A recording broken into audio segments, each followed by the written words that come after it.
Hello everyone, LD3 back with you for another video. And today we are back in the Golf Club 2 playing TPC River Highlands in preparation for the Travelers Championship this week. Gonna play this course and basically talk about the US Open. There's really not much to talk about for the Travelers Championship. That was a really good kick, by the way. That is probably one of the best kicks I've ever had. But there's not really a lot to talk about with the Travelers Championship. You got a decent field, but it's a week after a major championship, so not the best field, I will say. And so, nice course. I like the course, and I like the tournament itself. Just not a lot of stuff going on week after a major championship. Just a bunch of stuff there. But let's talk about the U.S. Open. Probably just going to go down the leaderboard, talk about rounds and stuff like that. We'll get to the course in a little bit because the course was definitely probably the most interesting topic throughout the entire tournament. Like, that's the major storyline from the entire week. I'll get to that in a little bit, but let's just go down the leaderboard to start out. Nice par on the first. Start off, congratulations to the back-to-back U.S. Open champion Brooks Koepka, finishing at 1 over par. Like I said, I think I said this last week, I wouldn't have been surprised if the winner of this tournament was over par. And Brooks Koepka did win it at 1 over par. He played very, very well. I believe he didn't start out great. I think he shot like 75 or 76 in the first round. But he came back. He shot 2 rounds in the 60s on Friday and Sunday, if I remember correctly. He stayed in the tournament too on Saturday. Saturday was the big day. Like, Thursday and Saturday were the days where there were a lot of high scores. Like, as you saw with Dustin Johnson, we'll get to him in a second. He was under par the first 2 days and then shot a 77 in day 3. Koepka only shot a 72, kept himself in the tournament, was tied for the lead going into Sunday, and then not really pulled away because you still had a couple people pretty close, but had a good enough round to come back and win the tournament. Tap in bogey on the final hole to keep the one-shot lead. His up and down on 11, or his, kind of up and down, his shot into the bunker and then the up and down from the bunker to stay bogey and get a bogey there. That is one of the best up and downs I have seen in a while. A very, very solid way. That again, if he made double there, that one shot would have been the difference between winning it outright and then going to a playoff with Tommy Fleetwood. We'll get to Tommy Fleetwood in a second, but Brooks Koepka played some magnificent golf all weekend. He was putting the lights out of the ball. Those greens were really, really tough. Nice chip in there for birdie. Nice. But yeah, really tough greens, as you saw with Phil Mickelson. We'll get to him in a second. There's a lot of storylines. But yeah, the greens were really tough. He was putting it well. He was hitting the ball really well.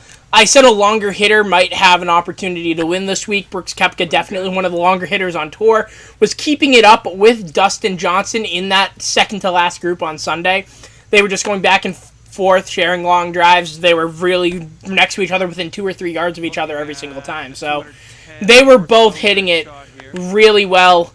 And yeah, that's all I have to say. Brooks Koepka, second major title, second U.S. Open. So, for people who would think, oh, Brooks Koepka was like a fluke for winning the U.S. Open once, like you win a major once, you can kind of consider it sort of a fluke in a way.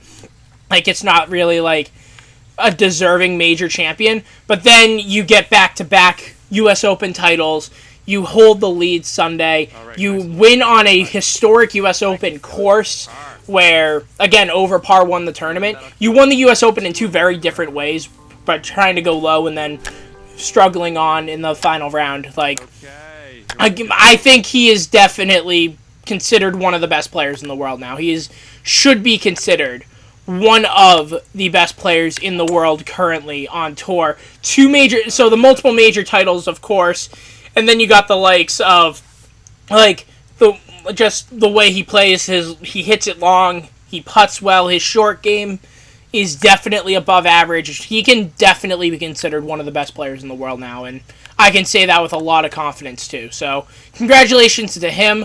I'm expecting a lot more out of him, and another chip in birdie. That is Fantastic. What are we now? What are we, 3 under? 3 under par. Excuse me. 3 under par now. Absolutely insane. We are just absolutely dominating TPC River Highlands right now. And we got a par 5 coming up, so maybe another birdie here, possibly an eagle if we can get far enough down. But yeah, congratulations to Brooks Koepka. We'll talk about Tommy Fleetwood now. For some reason, I had a feeling about him this week. I thought he would do pretty well. He finished 4th in the U.S. Open last year. He's typically a mainstay on the European Tour. I think he's going to play more in the U.S., or at least he should play more in the U.S. if he hasn't already. So hopefully he can do more of that, but he just absolutely killed it. Shot a 63 in the final round at Shinnecock Hills. The lowest round ever at Shinnecock in the U.S. Open was a 65 before that. So he beat that by 2 shots and had less than 10 feet on 18 for birdie to shoot 62, which would have been the lowest round ever in a U.S. Open. That was crazy. Just those final 6 holes by Tommy Fleetwood were just unreal. In 16, 17, and 18, he had good chances on all 3 of those holes. He just missed a few putts. And again, if he made one of those putts, there would have been a playoff. It would have been a playoff. Like, that's insane. Like, how crazy that is. How one shot, one way or another, and just everything changes. But, again, very great round from Fleetwood. He, I believe, also went high Thursday and Saturday, and then went pretty low Friday and Sunday. Probably, if Thursday or Saturday he shot 1 shot better, he would be in a playoff right now. But, again, fantastic final round by him. Can't give him enough credit for how he played in the final round. I'm going to have to hit a good shot out of here, hopefully. Hopefully that stays on the fairway. Yep, that's going to be right down the middle. Perfect. But, yeah, congratulations to him. Second, again, back-to-back top 5s in the U.S. Open, so looks like he can win this tournament pretty well, or He'll probably find a way to win a major championship at some point. He's looking really, really strong, really, really good. Is it that? Oh, it's a hole out! Oh, it's a hole out, and I think that was a birdie hole out. From 70 yards out, we just holed out for birdie because we had to lay up. Are you kidding me? We are just absolutely destroying this golf course right now. I don't think this golf course is that easy in real life. In real life, this course should be a lot more difficult, and this is going to be a really, really difficult hole just because of the fact that it's 217 yards. What I'm going to do, I think, is play the hybrid way out to the right and just have it chip on. That's probably what I'm going to do here. I'm going to go right there and just hopefully either gets in the bunker or just short right, and then we'll be chipping on from there. That's the plan. That's exactly what's going to happen. It's actually going to roll just short of the bunker, okay? I will definitely take that shot. That shot is definitely okay in my book. But yeah, Tommy Fleetwood, again, another great round there. Dustin Johnson finishes 3rd. He's looking really solid at U.S. Opens, top 5 in 3 of the last 4 U.S. Opens, going back to 2015. He won in 2016. I didn't think he was going to play as well as he did, especially in the first 2 rounds. Like I said, he won last week, so you could think of it as his game's rolling, he's doing well. But also, just the fact that since he won, he's coming off a little bit of a high of winning, and maybe something might happen. We make our first bogey of the round, by the way. We missed a par putt. Disappointing there, but yeah. No, I honestly didn't think he was going to play too well this week. And I was completely wrong. He was lapping the field after the first 2 rounds. He had a 4-shot lead, the only player under par after 2 rounds. Looked like everything was going for him. And then, of course, Saturday with the course, we'll get to that, but the course got to him a little bit. He shot 77 in round 3, was tied for the lead after the 3rd round, and then shot even par in the final round. So, in the final round, he had a pretty decent score. The numbers were definitely lower in round 4 than all the other rounds. I think that was the lowest scoring average of the 4 days. But still, even par on that course any day is a good day. So, Dustin Johnson had 3 really good rounds, just 1 really poor round. If he played slightly better, definitely could do it. But everything in his game was working 3 of the 4 days. So, good job by him. Who was 4th? Who was 4th? We had Patrick Reed 4th. He started a few shots back, came in the final round. He started off really strong on Thursday, too. I thought he was going to stay up. But coming off the high of winning his first major, Again, good job by him to stay in contention and do well there. Tony Finau finished 5th. He got, I'm not going to say luck of the draw because he didn't do that great the first 2 days. But 3rd round, he absolutely smashed it. Wait, I want my punch shot here. I want my punch shot, and I'm going to go 4 hybrid punch and see how far I can get it down. Let's see how far I can get it down. That's actually exactly what I want. Just get it just short of the green, chip it on, and hopefully make 4. But yeah, great job by him. Very happy with how he played. One of the more dark horses, I think, on the tour. He's a younger guy, but he doesn't really get talked about as one of the better players on tour. But it seems like he always finishes well and always does well in the, not really in the big tournaments, but some of the smaller tournaments with like less fields. He always seems to like get the top 10s and stuff. So good job by him. Top 5 in a major. He's coming guaranteed back at the U.S. Open next year, and I think this is going to jumpstart a little bit to help him out, like going forward and giving him a little more confidence to be like, okay, I can win. I'm pretty sure he has won on the tour already. I think he's won once on the tour, but now that he's doing well in majors, hopefully he can play a little more consistently and do well there. Let's talk about some of the big names. We're going to start with Tiger Woods, who missed the cut. What a shot there. What a shot there. Sit a little bit. That's going to be like a 5-footer for birdie. Tiger Woods misses the cut. Basically got taken out of the tournament in the first 2 holes. Or not, yeah, in the first 2 holes. He started on 1 on Thursday. Triple bogeyed the first and then bogeyed the second. So he was 4 over through his first 2 holes. Definitely not how he wanted to start out. And it just propelled, it just spiraled out of control out of there. The rest of the front 9 on Thursday wasn't bad. I think he was 1 under after that point on the front 9. So he finished the front 9 at 3 over. So not the worst start you could have. You saw Rory McIlroy, I think, shot 7 over in his first 9 holes of the tournament, and he was out of the tournament that way. But yeah, he just couldn't hold it together for more than like a 5-6 hole stretch. Couldn't really do great overall. Those first 2 holes, for some reason, that were playing some of the easier holes. Well, 2 wasn't playing easy. It was a 260-yard par 3. That's not playing easy at all. But the first hole was playing as one of the easier holes on the course. But I think Tiger was 4 over or 5 over on that hole for his 2 rounds. So he didn't really do great. Just didn't. I thought he would do much better. He didn't. Oh well. He'll move on from this. Hopefully, learn from what he did. I don't think the course was that much of an issue for him, or the course shouldn't have been the problem for him. I just don't think he was striking the ball that well. His putting is still off a little bit, and on these greens, you really need to putt well if you want to do well. So that's probably what I'm feeling for him. Just get his putting back, and he should be in a lot better position to do well going forward. Phil Mickelson. We'll get to Phil Mickelson right now. That's a fantastic shot, by the way, rolling it all the way up on the green. I'll take that. But Phil Mickelson had a very interesting week. He shot a 77 in the first round. I think shot even par in the second round, and found a way to make the cut by 1 shot. Either 1 shot or 2 shots. I don't necessarily remember. Sit down. Don't roll into the bunker. That was a... Speaking of Phil Mickelson, hitting putts a million feet by the hole. We'll get to... Yeah. But he shot even par second round, made the cut, and then Saturday was an interesting day. We just 3-putt for par and a par 5. Oh, man. Par 5s are the birdie holes, and we just 3-putt for a par. Yay! But yeah. Saturday was an interesting round for him. He shot an 80, but that was with a 2-stroke penalty on, oddly enough, the 13th hole, which we just played. Not the 13th hole at River Highlands, but the 13th at Shinnecock. The pin, the only thing I can say about the USGA's like conditions, setup and stuff, the pin on 13 and 15 on Saturday were kind of unfair. Those are really the only 2 things I could see.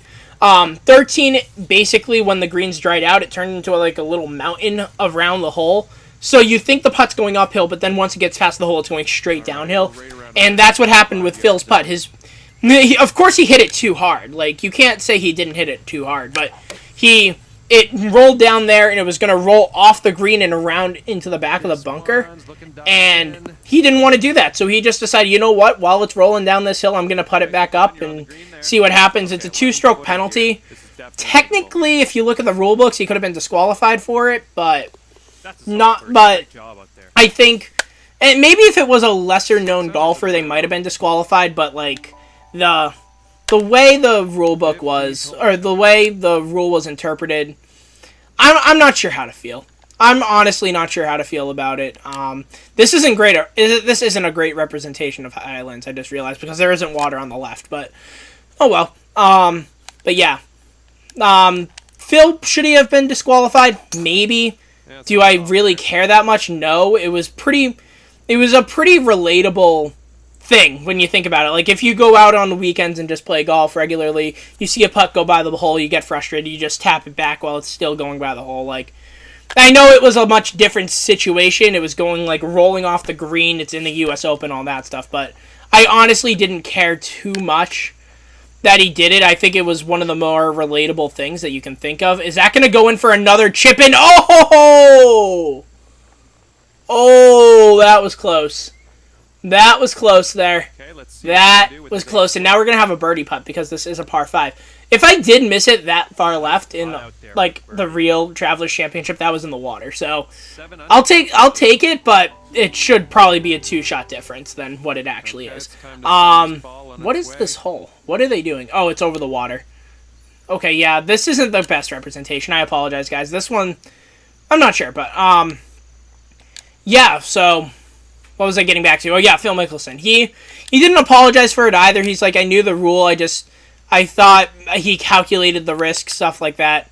Not sure if I believe him on that front either. He probably knew the rule, but he probably wasn't thinking it when he did it. It was probably frustrating, and then he just remembered the rule and then probably just talked about it later. But yeah, that is what it is. Final round, he played a lot better, shot 69. I think he finished like tied for 46th, I think around that. So he didn't finish too great. Again, missing the cut and then shooting an 80 on Saturday. Or making the cut and then shooting an 80 on Saturday. Not great. And that was a terrible putt. I apologize immensely for that. But, yeah, him, not great. Not a great week for him. He's getting a lot of criticism for what he did on Saturday. I don't think there should be as much criticism, but who knows? People have their different opinions. I have mine, so we're just going to move on from that. Final 2 holes here at TPC River Highlands. We're going to talk about the U.S. Open course. Shinnecock Hills played very interesting. Like, I liked how they set up the course. I'm sure the wind definitely affected it, but it's a U.S. Open. You're kind of expecting carnage a little bit. You're expecting the carnage. You're expecting the lots and lots of bogeys, trying to save pars, all that stuff. And that's what was happening all week. The greens were playing, or like just the course was playing hard. The course was playing hard. I've heard a lot of players who were there say it wasn't playing fair. I don't agree with that at all. I think there's a difference between it being unfair and for it being hard and difficult to play. I think the USGA always gets on the line in between what's fair and what's unfair and what's like unplayable. The only 2 times I think it was unplayable was probably 13 and 15 on Saturday. Besides that, every single hole on that course, all 72 of them, or 70 of the 72, were playable. They were all playable. They were all like, it's fine to play if you hit the shots you need to hit. You'll make pars. A lot of people were like, I was hitting the shots where I wanted to, but it wasn't doing this. No, you probably just didn't hit the shot the way you wanted to, and you're just trying to blame something else instead of blaming your poor play. Like that, and like Ian Poulter on Saturday, I think that's what happened. I think he played really poorly on Saturday, and he was just like, you know what, I got to blame something besides me. I'm not going to put blame on myself. I'm going to put blame on the course, because Thursday and Friday he said the course was fine, and then Saturday it's like, oh, they lost the course, yada, yada, yada. No. Like Saturday, they got firmer and faster. The wind picked up, so people weren't hitting the shots. They weren't hitting great shots. But you don't need to hit like, you just need to hit shots into the green and just putt, and just 2-putt par, get out of there. Like, honestly, how I should be playing, like, on weekends and stuff, I like just playing golf in general. Fairways, greens, 2-putts. So that's how professional golfers should be playing the U.S. Open. They could play the courses a lot differently. They could play like regular courses like TPC River Highlands a lot differently. But fairways, greens, 2-putts. That's what you should be doing. And people weren't trying to do that. They were making mistakes, and it was costing them strokes, and they wanted to blame the course on it. I thought the course was fine. Carnage, like I do like the Carnage a little bit, but like who knows? But Shinnecock Hills, great host. We will see you again in, I believe, 2026. So we will see you again there. 6 under 64 here at TPC River Highlands. Played okay, had a couple bogeys in there, could have been lower, but that's okay. And that's going to do it here for me. Enjoy the Travelers Championship this week. Not the best field, but it does have the likes of Jordan Spieth, who I believe won either last year or 2 years ago. Brooks Koepka, I think, might be playing this week too, the back-to-back U.S. Open champion. So that's great. So it has a decent field. The course is, as you saw, pretty great. So hopefully you guys enjoyed that this week. And yeah, that is going to do it here for me. So if you guys enjoyed the video, go ahead and drop it with a like. Go ahead and subscribe if you want to see more from me. And I will see you guys with a new video real soon. Bye.